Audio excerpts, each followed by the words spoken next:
kasamaan at sa masasamang tao, sa mga nais na kumitil ng buhay o kaya ay magbigay ng panganib. It's a very valid prayer. It's a very good prayer to pray that the Lord protects us. 1 Samuel 21 and 24. Then David fled and went to Jonathan and asked, "What have I done? What is my crime? How have I wronged your father that he is trying to take my life?" So David hid in the field. Alam po natin ang background niyan. Itong tatay ni Jonathan, si King Saul, wanted to kill David because he was threatened by David's anointing from the Lord. At ang ginawa ni David dahil siya gustong patayin ng hari ay nagtago. Hindi wise na harapin mo ang bala, wise na harapin mo ang apoy, harapin mo ang kamatayan kung pwede mo naman itong iwasan. Do not needlessly put life in danger and at risk by commission or by omission, meaning by doing something that endangers your life or by omitting doing something that can protect your life. Marami pong mga kuminsan, mga sports hindi na necessary, sobrang threat sa buhay. Maraming mga libangan, maraming ginagawa ang tao, inilalagay ang buhay na parang taya sa isang sugal na pwedeng sa isang saglit lamang ay maglaho ang buhay na ito. Hindi ganyan ang ating dapat ginagawa sa buhay. We've got to protect it. At bakit po natin pinag-uusapan itong mga obvious naman na ito? Sapagkat sabi nila ang paalala ay gamot sa taong nakalilimot. Kung minsan nalilimutan din natin that we are needlessly putting our lives in peril, under threat, in danger. Kahit sa mga bagay na pagpaputok ng kuitis, kuminsan ang buhay mo pala napapanganib. Kuminsan yung hindi pagjejeta sa pagkain ng mga bawal, hindi mapigil-pigilan ng katakawan, yung pala nanganganib na ang kalusugan ng isang tao. Sa pag-neglect na mag-medical check-up, may ipang papa-medical check-up naman, pero dineneglect, pinapaurong-urong, lumalala ang mga sakit. This is needless dangers that we allow to enter our lives. Another duty to life is to edify it, to lift it up to ever-escalating heights and meaning and value.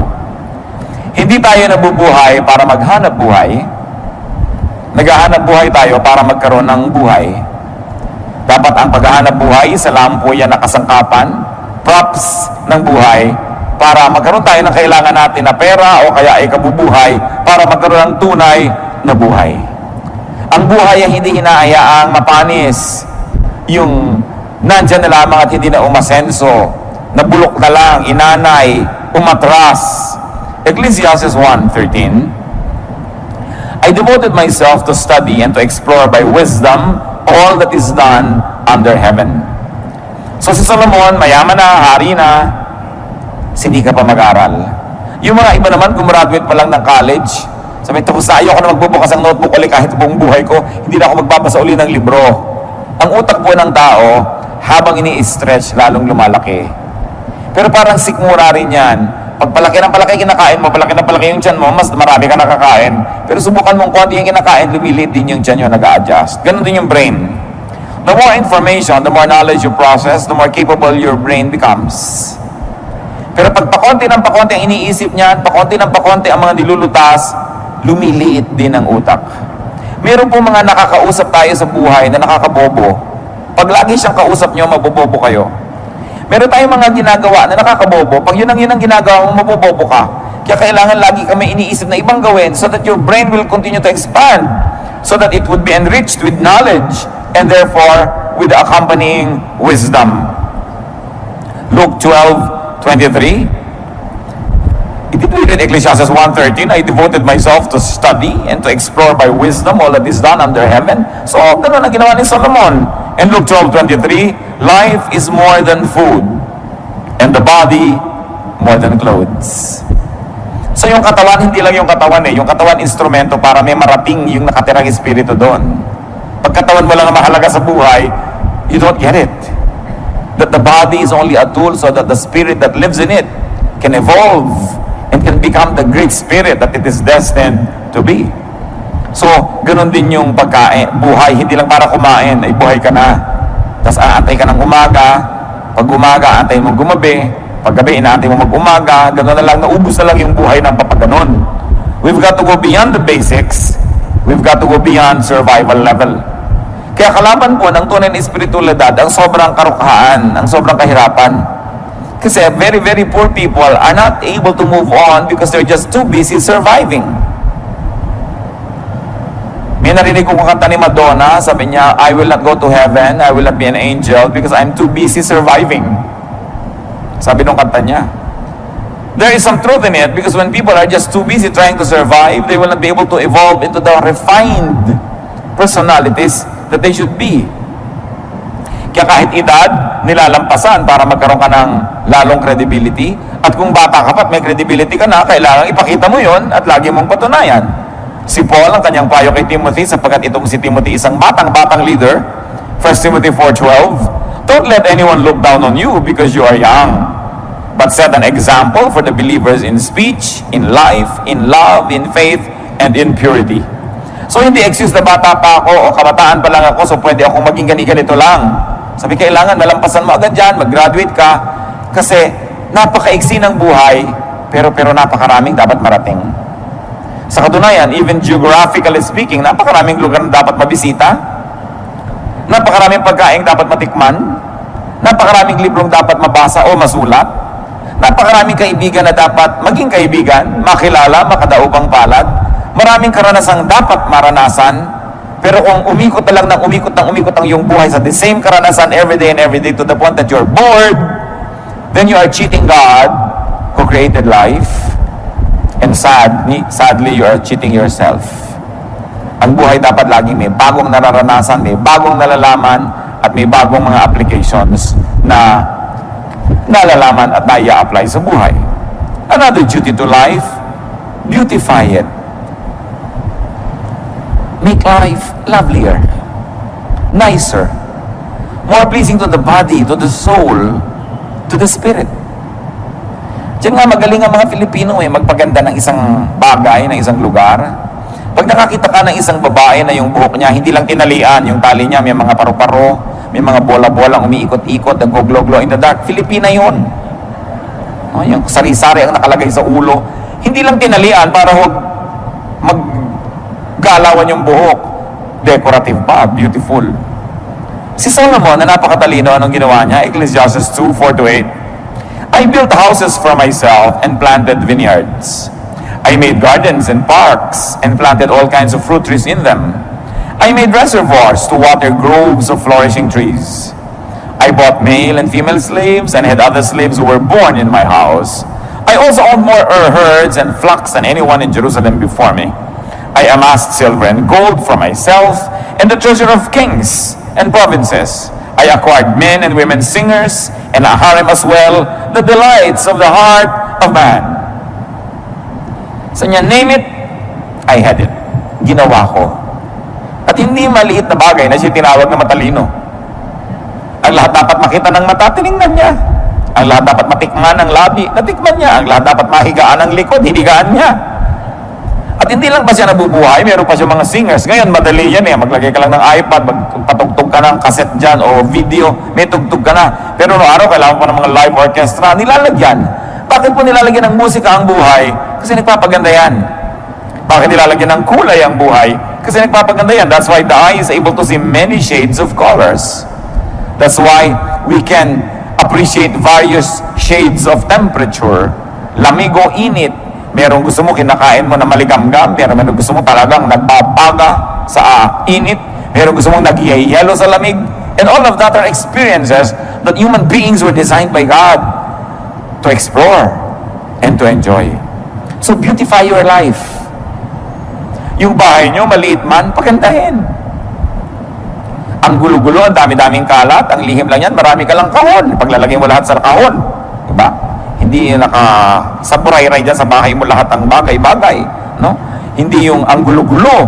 Hindi kailangan ka maging mayaman para maging maganda ang kapaligiran. Nakikita natin kung minsan kahit mga dukha ng mga tahanan, mga lata-lata, nilalagyan ng konting bulaklak, namumulaklak, gumaganda. Beautify your life. Decorate your life. And you know, one of the best decorations of a house are the good friends that visit it. Kaya maganda yung nadadalaw ka, dumadalaw ka. Beauty means balance, symmetry, harmony. Mamamahay na rin lang kayo, linisan na, gandahan na. Magbibihis na rin lang kayo, gandahan nyo na.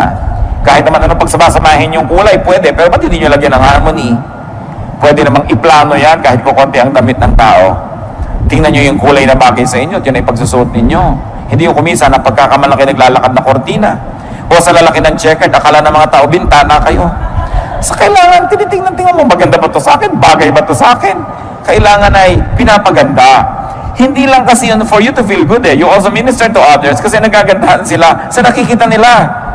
It is our ministry to beautify the environment and we are parts of that environment. Lalaki, babae, walang gender issue yung kagandahan. Kaya nga napakaganda po ng wikang Tagalog kasi sa atin yung ganda pang lalaki at saka pang babae din yan. Sabi natin, magandang lalaki. Di ba? Ganda din tawag natin. Hindi natin hinahati sa gender yung beauty.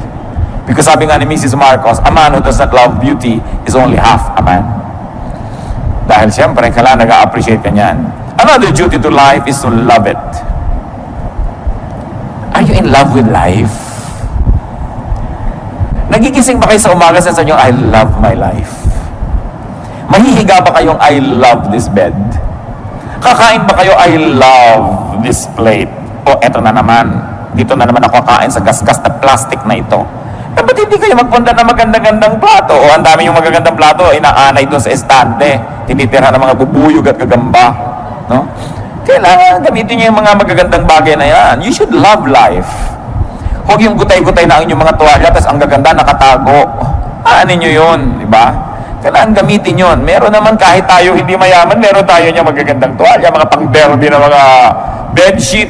Gamitin ninyo yan. Kasi pag pinagagamit nyo yan, nakita ng Lord na magagasgas na, makukulangan na, papalitan niya. Kaya kung minsan hindi pinapalitan, hindi naman ginagamit eh, nakareserba. May reserba ka pa, gamitin mo, subukan mo ang Diyos. Kasi alam nyo kung bakit. Ang Diyos mahilig sa maganda. God is God of beauty. Titingnan mo ang nililikha niya, mga bato, ang mga dahon, ang mga halaman, pati mga hayop, ang gaganda. Kaya napakalaking kasalanan na pangit. No? Ngayon, yung pangit, hindi sabihin natin ganito ilong mo, ganyan ang buhok mo, pangit ka. No, there's no such thing. Because all human beings were made by God.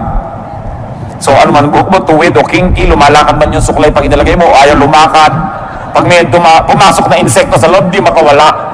Maganda ka pa rin dahil Diyos pa rin ang gumawa ng kulot na buhok. Ang point lang, maganda ba yung gupit mo, bagay ba naman yung ginagawa mong ayos sa iyong sarili. Hindi pinag-uusapan yung height. Anong ginagawa mo sa katawan mo? Pinapabango mo ba yan? Pinapakinis mo? Love life. Kaya alam niyo po, kitang-kita niyo pag ang isang may bahay ay ganado. Pati ang niluluto niya, iba.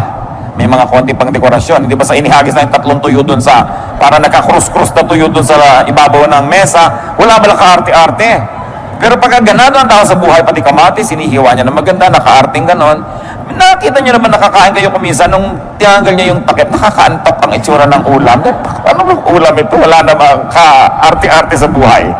So, love it. Romance life. Romance life. Napakahalaga na ang buhay natin pinapaganda. Do not hate life. Do not dislike and demean life. Do not be rude to life. Alam niyo po ba na yung buhay ay may buhay? Kaya nga buhay siya eh. So kung tayo ay magaspang sa kanya, rude tayo, dinaramdam niya yon. Kung yung buhay ay ating pinababayaan, hindi pinapansin, dinaramdam niya yon. Kung hindi natin inaalagaan at pinapaganda, pinagdaramdam ng buhay. At kung yung buhay mo ang nagdaramdam, ano mangyayari sa buhay mo? Kaya kailangan we romance life. Ecclesiastes 6:3. A man may have 100 children and live many years, yet no matter how long he lives, if he cannot enjoy his prosperity and does not receive proper burial, I say that a stillborn child is better off than he. So nakita niyo po ang mga particulars itong si Solomon hanggang libing. Sabi, kailangan maganda ang libing. Yan ang last statement ng buhay mo. No? Kailangan pinaplano mo rin yan. Dahil gusto mong igalang maging yung katawan mo na iniwan sa bandong ibabaw. No? Kailangan na inaayos ang buhay, binibigyan mo ng dignity. Kung paano ka uupo, paano mo ginugupit ang iyong buhok, paano mo inilalagay ang bag mo. May mga bag na parang nagtutong na sa lahat ng dumig, kung saan na lang inilalapag, walang galang sa bag. No? May mga gamit na gas kasi hindi ginagalang, hindi nililinis. When you love life, life will love you back. may buhay ang lahat ng bagay. At kahit masabi mo mga bato, mga bakal-bakal na walang sariling buhay, Diyos ang may bigay noon at Diyos ay nagdaramdam. Kung mga binibigyan niya, pinapabayaan lang. Kayo ba? Kung may ibinibigay ka sa mahal niyo sa buhay, tapos hindi inaalagaan, hinahagis-hagis lang dyan, di ba naghihinanakit kayo? Ang Diyos na nagbibigay sa atin ng lahat ng tinatangkilik natin. Meron kayo isang leather bag, nakikinis-kinis yung ba? Napupunas-punasan yung man lang ba yun? Di ba? Yung bahay ba naman natin, inaayos-ayos natin. Napakahalaga. Psalm 90 verse 12. Teach us to number our days aright, that we may gain a heart of wisdom. Anong hinihiling dito sa panalangin? Turuan niyo po ako, Panginoon, na bigyan ng katuturan ang bawat araw ng buhay ko. Love life by not wasting time. Love life by getting the most out of time. At dyan po tayo lahat pantay-pantay, mga kapatid. Lahat ng tao, tig to 24 hours a day lamang. Tig 7 days a week. Bakit dumadaan ko minsan isang semestre na meron isang estudyante na magiging 4th year na siya, pero ikaw na isang estudyante, 2nd year ka pa rin, pareho kayong dinaanan ng semestre na yun, Bakit dumadaan ang mga panahon? 7 taon na yung inyong kapitbahay, may aanihin na siyang atis. Kasi nagtanim siya 7 years ago. Ikaw na wala itinanim, titingin-tingin ka lang sa atis niya. Pareho kayong dinaanan ng 7 taon. Pareho po tayong dadaanan ng 5, 10, 15, 20, so and so on, na mga taon. Pero may nangyayari ba sa mga taon na dumadaan sa ating buhay? Nadadagdagan ba tayo ng kaalaman? Nadadagdagan ba tayo ng wisdom? Mas bumubuti ba ang ating puso? Mas bumabait tayo? Mas rumurunong tayo? Yun ang napakahalagang mangyari sa buhay. Love life and live it. Yung buhay dapat ipamuhay. Go gladly through the motions of living. Ano ba yung mga motions of living? May mamamatay, may mauospital, may ooperahan, may dadalawin, may mangungutang, may sisingilin, may babayaran, may papakinggan, meron kang sasabihin. These are the motions of life. The activities and the rituals, both great and small, of living. Kakain ka, maghuhugas ka ng plato, mamamalengke ka, ililigpit mo mga pinamili mo. These are the motions of life. Ginagawa nyo lang ba yan dahil dapat gawin?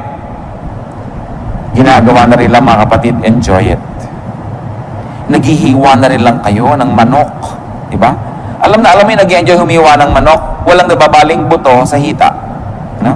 Dahil alam niya kung saan niya hihiwain. In fact, gagawin lang ng kamay niya, bali ang buto. No? Pero yung mga ibang tusok-tusok yung buto, durug-durug, wala yata sa mudang nagputol ng manok na ito. No?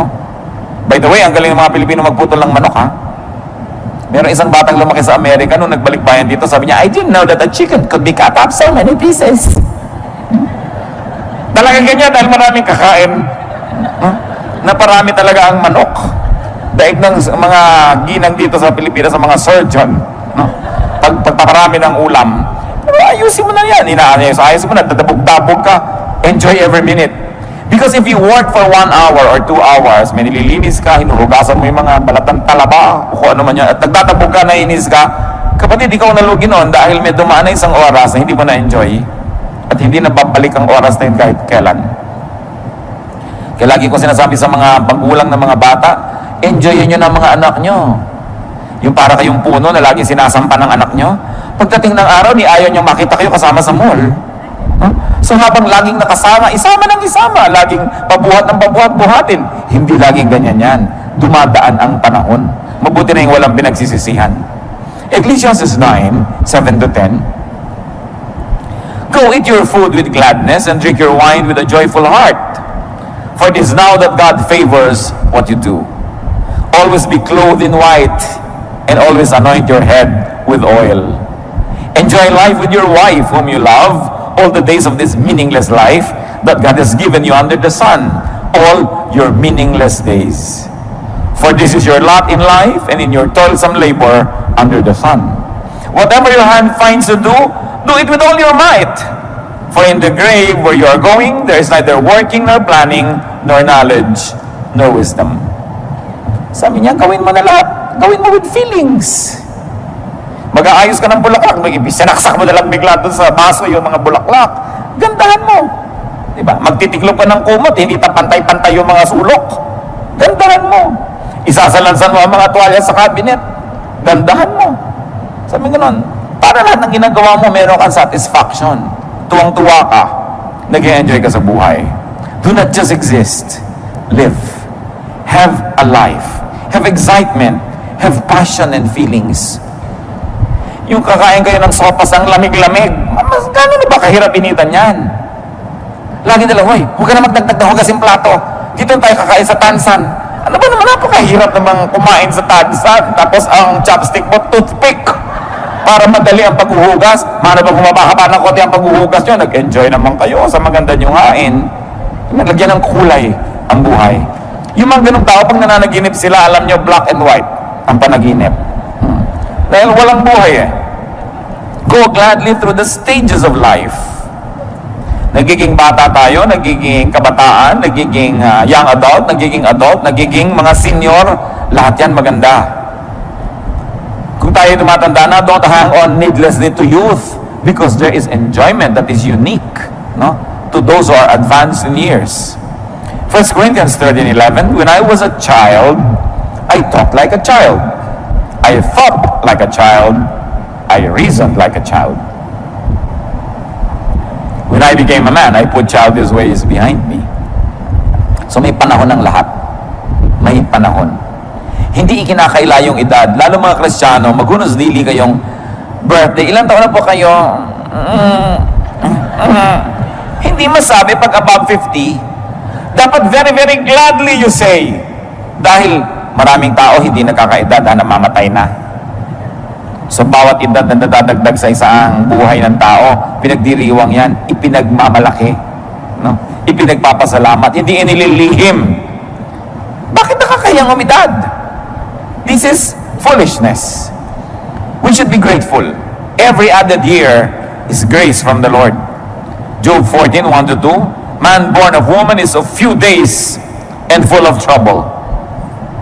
He springs up like a flower and withers away. Him in his work, all the days of the life God has given him under the sun. Remember, nagsasalita si Solomon na nagtrabaho, ha? Sabi niya, I planted vineyards, I made orchards, I made reservoirs, I made houses. Kaya din siya nag-enjoy ng pagkain niya, ng pagpapahinga niya. Pero kung wala kayong ginagawang gano'n, tapos puro enjoyment, hindi rin yan balance. Enjoyment is earned. Ecclesiastes 10:19, a feast is made for laughter, and wine makes life merry. Sabi ganon, magpakasaya kayo. Basta hindi niya nililimot ang Diyos. Sabi niya, oh, young man, enjoy your life. Just remember that you will face God and you will give an account. Ibig sabihin, huwag mo kakalimutan na may Diyos. Nag-enjoy ka, it's from God, pero be responsible for the kind of enjoyment that you have because there's going to be accountability also. Life is far from perfect. Don't cry over spilled milk, sabi nga nila. Marami na siguro kayong gatas na naligwak, juice na natapon. Baka naman hanggang ngayon, ipiniiyak nyo pa, tama na. Merong nasayang, pinanghinayangan nyo sandali, tapos tama na, get on with life. Tama na mga sisihan, tama na ang panghihinayang, yung mga if only, if only, if only. Tanggalin nyo na sa inyong lengguwahe mga kapatid yung if only. Kung natapos ko ang aking pag-aaral, yung mga ganyan, if only, pinag-aral ako, hindi ka nga pinag-aral eh. Anong gagawin mo? Magngungungoy-ngoy ka buong buhay. Di kung gusto mo, mag-aral ka ngayon. Ngayon, kung hindi, gumawa ka na ibang magagawa. Huwag kang laging sisihin yung magulang mo. If only mayaman kami, if only 5'10" ang height ko, if only maputi ako, if only ganyan, walang mangyayari. Palitan natin yung if only ng napakaganda lalong towards next time. Sabi niya, next time. Kung ikaw ba naman ginawa mo, next time. Dapat ganito ginawa mo, tapos mo, next time, we'll do it. Maganda yan, dahil meron namang next time eh. Do not wallow in misery. Do not be possessed by regrets. Tama na ang panghihinayang at lalong-lalo na tama na ang pagsisisi, pagsisisihan, paninisi sa kapwa at sa sarili. Do not be possessed by sadness. Do not be possessed by mourning and fear. Because all of this will rob you of your happiness. Kailangan yan, sisatatin natin. Lahat ng mga nasayang na noon, nasayang na, pero habang lagi niyong iniisip, patuloy pa rin nagiging sayang. So dapat ibahin ang attitude. Be free, be reachable, be available. Because the enjoyment of life is usually amplified when it is shared with others. Kaya dapat reachable ka rin. You allow people to reach you and you reach out to people and you're also available. Time is one of the greatest gifts we can give to people and to ourselves. Napaka-importante. Tigilan nyo ng mga kapatid yung may patay, tinatamad kayong pumunta, pagkatapos ting makikita nyo yung namatayan, 5 taon ang napaganda ulit-ulit, pinapaliwanag nyo pa ba't di kayo nakapunta sa lamay. Diba? Yung may kasal, tinatamad kayong pumunta na lang kayo, kaysa yung kutakot-takot na excuse ang ibibigay mo, ipinaghinanakit pa nung tao, nung yumaman, di ka nabalatuhan, kasi wala ka nung kasalan. No? So, yung mga katamaran ko minsan, naranasan nyo na ba yan na gusto nyong pumunta pero tinatamad kayo? Pero nung nagpunta na kayo, nung pauwi na kayo, you were glad you did it. Because you know you did the right thing. Nakiramay kayo, dumalaw kayo sa may sakit, nakipaglamay kayo sa may patay, nakipaglibing kayo, sumama kayo sa party. Sino nga ba na interesado sa mga debo-debo na yan, nakakaantok na yung 18 roses at 18 candles, gusto mo nang sabay-sabay nyo nang ibigay yan at matapos. Dahil yun lang naman debutant at yung nanay niya nag-e-enjoy, lahat ay bagot na bagot. No? Pero, umagan na rin kayo kung wala rin lang kayong gagawin sa bahay at nagmumukmuk lang kayo doon. Napakaraming kalungkutan nangyayari dahil ang dami nating free time. So, punuin nyo ang buhay nyo ng mga activities. Pagtatanim din yan, yung gumagawa ka ng mabuti, umaattend ka ng mga ganon, pagtatanim yan ng mabuti. Hindi ka man umani, nakapagpasaya ng kapwa, natuwa din ang Diyos sa'yo. So, huwag na kayong iwas ng iwas sa mga lakaran. Pag kami mga namamatay na kamag-anak, lalo ang mga magkakapatid, may mga edad at kanyang pamilya, hihilian kung sinong pupunta. O ikaw ang pumunta, namatay na si Auntie Kikay. Ikaw na, ako na nagpunta kay Chu Apeng. No, nagtituro-turoan pa. Ba't di naman kayo magpunta lahat? Kasi asaya din namang reunion niyang lamay eh. No? Pag nandun ka na rin naman, mag-e-enjoy ka na rin. Pero paano ka mag-e-enjoy kung kagalit mo yung hipag mo, kagalit mo yung pinsan mo, kagalit mo yung kaeskwela mo nung grade 6 dahil siya ang naging most cheerful. Naagaw sa iyo ang medalyang lata. So yung mga dapat bagets na yun, mga tapos na, tapusin na yan. Get on with life and enjoy what else remains of it.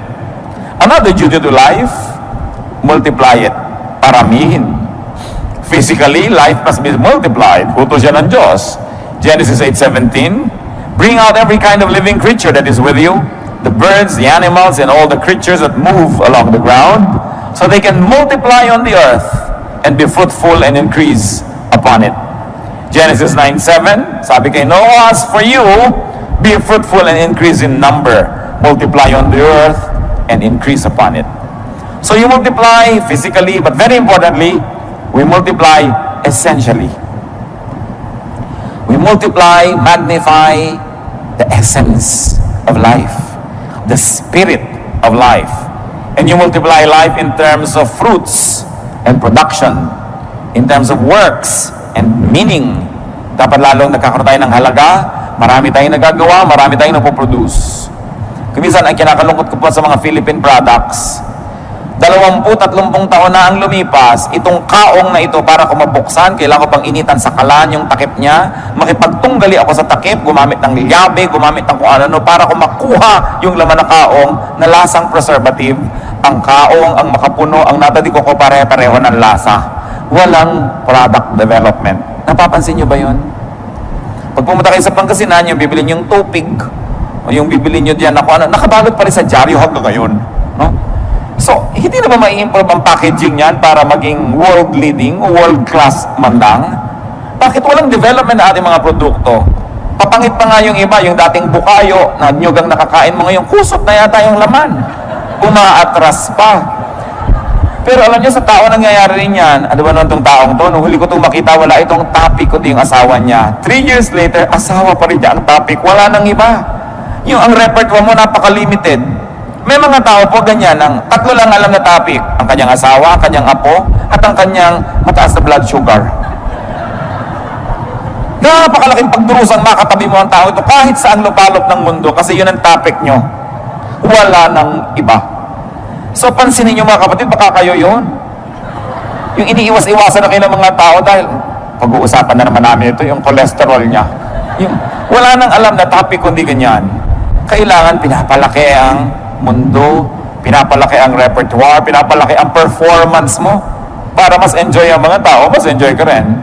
Isaiah 54:2, enlarge the place of your tent. Stretch your tent curtains wide. Do not hold back. Lengthen your cords. Strengthen your stakes. Ang ganda ng metaphor tungkol sa tent. Ang pinag-usapan yung lubid na humihila doon sa mga gilid ng tent at yung mga tukod niya na nandun sa gitna para huwag matumba yung tent. Sabi, tibayan mo yung tukod, habaan mo yung mga tali, haltakin mo yung mga tent mo. In other words, palakihin mo ang iyong mundo. Kung di nyo ma-spell nung araw yung Mississippi, 20 years later, hindi nyo pa rin ma-spell, may problema kayo sa buhay. Diba? Insecure kayo sa pronunciation ng mga nakikita nyo sa mga French menu sa restaurant. Diba? Hindi nyo alam kung ano ba to, hors d'oeuvres ba ito? Hindi natin alam hors d'oeuvres pala to o kung ano man. Ba't di nyo pag-aralan? Kabisohduhin nyo man lang, hindi kayo kailangan magkabisa ng more than 20 French words, mabubuhay na kayo sa restaurant. Diba? Pero lagi na lang, hindi ko alam to i-pronounce, ayokong pag-usapan yung mga bagay na yan. Marami mga Kristiyano hanggang ngayon, akala nila yung Titus Relo. So, paano ba yan? No? Akala nila si Sodom and Gomorrah are lovers. As in Romeo and Juliet. 20 years ago, excusable yan, sister. Pero kung hanggang ngayon, ganun pa rin yung utak mo, napakalaki ng pandarayang ginawa mo sa buhay. Kasi hindi ka umasenso. No? Do more. Plant more. Stretch yourself. Kasi kaya. Nakakita ba yung mga gymnast? No? Minsan tuwan-tuwa ka na, may dala kang platito, hindi nahulog. Pero nakita nyo ba yung may mga 5 platito pinapaikot na ganyan, tapos meron pang mga laman na chandelier yung platito? Tapos nakasakay pa siya sa bisikleta, iisa ang gulong, habang namimisikleta siya sa alambre. Nagagawa ng tao, ba't di mo magawa? Ibig sabihin, nagagawa yan. Pag nagagawa yan ng iba, nagagawa ng lahat. Kaya lang, nag-train siya, nagbuho siya ng panahon. Kaya huwag na tayo patuloy na magkubli doon sa mga hindi natin magawa. Gawin nyo. Pag-aralan nyo. Yung mga iba tumanda na lang, ting mayroong party sa tabi ng swimming pool, hindi ako marunong lumangoy. Parang 10 years ago, nung reunion natin, di ka na rin marunong lumangoy. 10 taon ang lumipas, di ka wala nag-aral lumangoy. At magkikita ba tayo kung sakaling bubuhayin ka pa ng Diyos ng 2010 mo, yes, hindi ka pa rin marunong lumangoy, lulunurin na kita niyan. Wala kang asenso sa buhay. No? Kailangan na ma-asenso ang tao. Yung hindi natin mapagtugma-tugmang subject and predicate. No? May S ba o wala yung verb? Absent ka kasi na tinuro yun. Ano? So, pag-aralan, nasa libro naman eh. Yung hindi kasi ako marunong magluto ng dinugan, hindi ako kasi marunong magluto ng potsero, 3 years ng excuse yan, hanggang hindi pa rin marunong magluto. Dapat palakihin ang utak. Another duty to life is to restore it. Life will have pains and sorrow. Life will have mistakes. Life will have falls and damages. Ang dapat ginagawa ng tao is to keep restoring life. Laging may sira, dapat laging nire-repair. Yan, nakita niyo yung bubong ng bahay, hindi naman uubusan ang tulo niya na. Pag natapos na yung tulo doon, dito naman, o doon naman, dyan naman. Pero gawa ka ng gawa kasi nagkakaroon ng mga bagong tulo eh. Linis ka ng linis kasi nagkakaroon ng bagong dumi. Sulsi ka ng sulsi, nagkakaroon ng mga bagong pilas ang damit. Ngayon, ganoon din ating emosyon. Ganoon din ating espiritu. Nagkakaroon ng mga bagong kabiguan. Nagkakaroon ng mga bagong kasalanan. Nagkakaroon ng mga bagong kakulangan. So, anong gagawin mo? Keep restoring, keep restoring, keep restoring. Because life is really like that. Psalm 103 verse 14, God knows how we are formed. He remembers that we are dust. Diyos man, naaalala niya, alabok nga pala ang tao. So, hindi ka na rin lagi pinaghahanapan. Pinagpapasensyahan ka, pinapatawad. Ganon din dapat ang ating policy sa ating sarili at sa ating kapwa. Kung nagkakasala, ihingi ng tawad sa Diyos. At kalimutan na. Tama na. 1 John 1:19, if we confess our sins, He is faithful and just and will forgive us our sins and purify us from all unrighteousness. Mga mag-asawa lalo na, sigurado magkakaroon ng pagkukulang asawa nyo sa inyo. Ang nagtatagal lang, yung nagpapatawaran. Nagpatawad kayo. Kung nagkamali ang asawa nyo, talaga namang makapilas-pilas ng pusong pagkakamali. No? Parang gusto niya na talagang uminom ng lason, tumalon sa dagat, pasabugin ng lahat ng granada sa loob ng inyong tiyan, sa sama ng loob nyo. Ano magagawa nyo? Nangyari na. Lalo tumingi naman ng tawad. Patawarin nyo na. At kung pinatawad nyo na, huwag nyo na ungkatin. Tapos na. Tama na. Get on with life. Yung minsan kayo nasaktan, tama na. Pero ting inuungkat nyo yan, ting inuhukan nyo yung bangkay ng nakaraan, masasaktan kayo muli. Gusto nyo yun? Lagi nasasaktan. Let's forgive.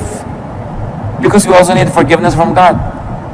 Pick up the pieces. Stand up. Rise whenever you fall. Nasunog ng asawa nyo, bahay nyo. Sorry. Tumira muna kayo sa bahay ng posporo. Tupperware na malaki. Anong gagawin nyo? Papatayin nyo siya. Di nawala na kayong bahay, nawala pa kayong asawa. Doble nawala. Nangyayari yan eh. Damay-damay tayo. Yung mga mahal mo sa buhay, may gagawin pagkakamali, sinasadya mo, no, hindi, nadadamay ka. At ganoon din naman eh, may gagawin din tayo, madadamay din yung iba. Part of life. So sabi ni Solomon, be wise. Learn how to live. Kaya sabi niya, enjoy, enjoy, enjoy. Kasi sabi niya, may mga moments, kahit gusto mo, hindi pwede mag-enjoy. May mga moments, gusto mong kumain na masarap, wala kang pera. So pag may pera ka, may gana ka, kumain ka na. Kuminsan naman, may gana ka, wala kang pera. Kuminsan may pera ka, wala kang gana. Pag nagtagpo yung dalawa, fiesta. Eat. No? Sabi ko noon, pagka nagkataon na masasaya kayo lahat, mag-enjoy kayo, magsaya kayo. Hindi yung ito yung asawa mo, sayaw tayo, darling. Ayoko sumayaw. Mag-aral ka sumayaw. Huwag kang killjoy sa buhay. Ayoko. O kaya, pakakatahin ka, kanta ka. Ayoko. Nung mahawa ka ng mic, ang ika-12 ko po kaawitin. Hindi na mahawat. No? Huwag kayo laging pakipot ng pakipot. Ayaw sumali. Akala mo mababawasan ng dangal, bababasa ng mana, kung gagawa ng mga kabatuyan sa buhay. Do this. Life has so much breadth and width and length that it must be enjoyed. Allow yourself to be restored and allow others to be restored as well. I think one of the great achievements of life is this: how many lives you help restore, how many lives you allowed to be restored through your cooperation and forgiveness. Yan ang mga medalya ng buhay. Ilan ang nakabangon dahil pinayagan nyo, ilan ang nakabangon dahil ibinangon ninyo. Napakasayang achievement yan sa buhay. Be changed, be restored, be reinvented whenever needed. No? Live the phases of life and live many lives, many roles, many times. Kung meron po tayong mga ugali na nagpapabawa sa atin para ma-appreciate yung life, sabi sa Romans 12:2, be transformed by the renewing of your mind. Minsan kasi biktima tayo ng maling pagpapalaki. Pero pag na-realize natin na mali yun, di talikuran natin yung mali na yun, itama natin ating buhay. Lalong-lalo kung may ugali kayong mahirap kayong makasama, may ministration kasi tayo sa kapwa eh. Kung minsan enjoy na enjoy yung pamilya, nakikita yung mukha nyo pagkahaba-haba, pati enjoyment nila nababawasan.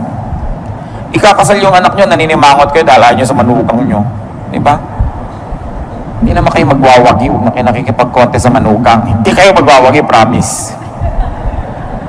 So makikooperate na lang kayo. Be wise. No? Kaya napakahalaga na, hindi, natututo tayo sa mga karanasan ng mga nauna sa atin. Alam nyo na sitya Becky ninyo, inaway yung manugang, pati anak niya, nagalit sa kanya, tapos kukopihin nyo na naman ngayon yun. Yung mga manugang naman, alam nyo na nahihirapan yung asawa nyo dahil ayaw nyo maging submissive sa nanay niya. Marami na kayo nakitang ganun, kukopihin nyo na naman, nagiging impyerno yung buhay nyo. Hindi naman tayo kinakapos sa mga halimbawa sa paligid natin. Bakit kinakopya pa natin yun? Yung mga magulang na saksakan ng dadamot sa anak, saksakan ng mga susungit, nakita na natin ang masasamang effect. Tapos kayo na naman, inuulit nyo na naman yun, sungit-sungit nyo na naman.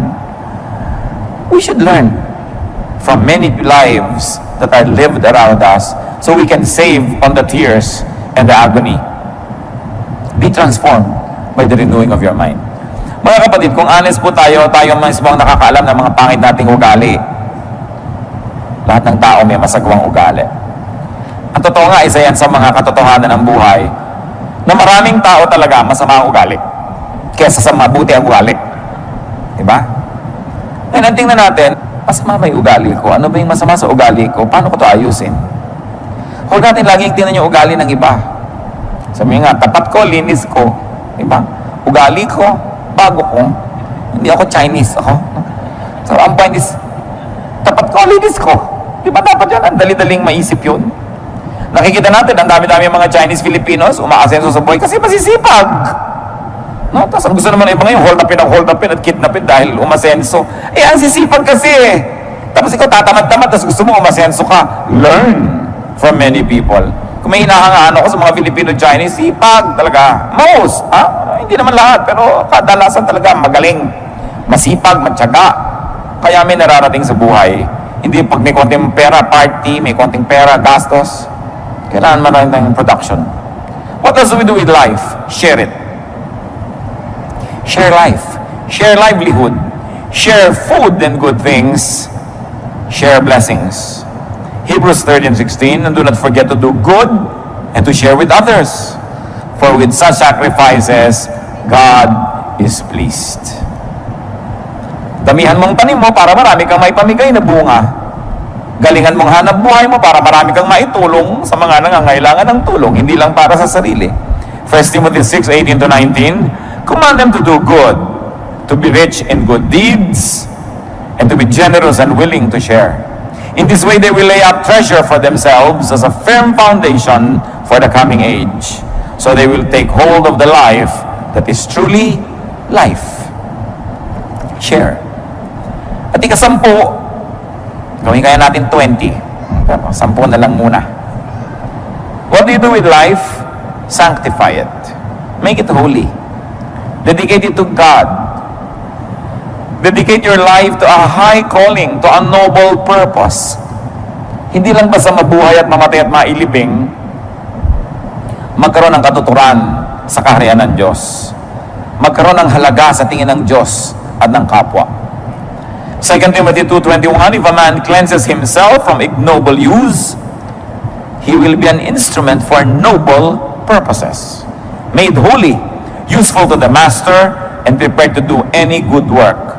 Kung ang tao lang daw ay tatalikdan ng walang kakwenta-kwentang uri ng pamumuhay at lilinisin niya ang kanyang sarili mula sa karumihan ng walang kalatoy-latoy na pamumuhay, siya ay gagamitin ng Diyos para doon sa mas mga makabuluhan na uri ng pamumuhay. So there's a cleansing that we must do. There's a departure that we must do from ignoble use. Yung walang kakwenta-kwenta, nagkakaroon ng kwenta kung ating itatalaga sa Diyos. 1 Peter 1:15, but just as He who called you is holy, so be holy in all you do. And Galatians 2:20, the life I live in the body, I live by faith in the Son of God, who loved me and gave Himself for me. 1 Corinthians 10:31, so whether you eat or drink or whatever you do it all for the glory of God. Huwag kakalimutan ng Diyos sa equation. So kahit ka pala kumakain, umiinom, nagsapasarap, you can still glorify God. Hindi masama yun. Lalong-lalo kung nagsishare ka. Kakain ka na masarap, nagsishare ka sa kapwa.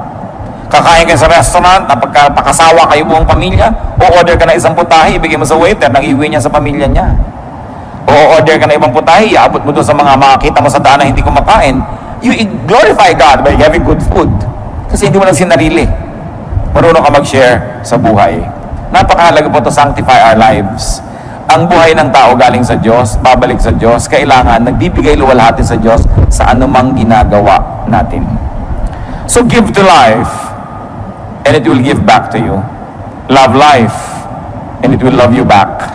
Enjoy life, and let your life enjoy you. Diyos namin sa langit, salamat po sa buhay.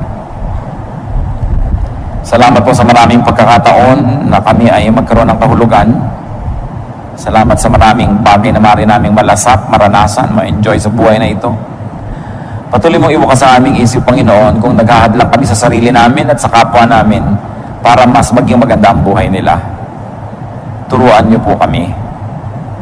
Napahalagahan ang buhay na ito. Bigyan ng kahulugan, kabanalan, kasiyahan malasap namin ang dapat lasapin ng isang taong tumatanggap ng regalo ng buhay mula sa inyo. Pakita niyo po sa amin ang aming mga asal, ugali, mga attitude, Panginoon, nakakahadlang para ang buhay maging maganda. Bigyan mo kami ng bukas sa mata na ma-appreciate namin ang aming kapwa, Lord, na nag-aambag ng malaking bagay sa aming buhay. Turuan mo kami, Lord, to show gratitude to people who are instrumental for us to have a better life, better attitude and points of view. Maging mapagpasalamat kami sa inyo at sa mga kasangkapan nyo na nagpapaganda ng aming buhay. Humihiling kami, Panginoon, na siyasatin niyo po kami ngayon. Mga kapatid, habang latay na kayo ko, meron po akong mga taong naisip panalangin. Mga tao na sa tingin nyo ngayon, parang yung buhay nyo, parang hindi nyo maintindihan kung ba't kayo nabubuhay.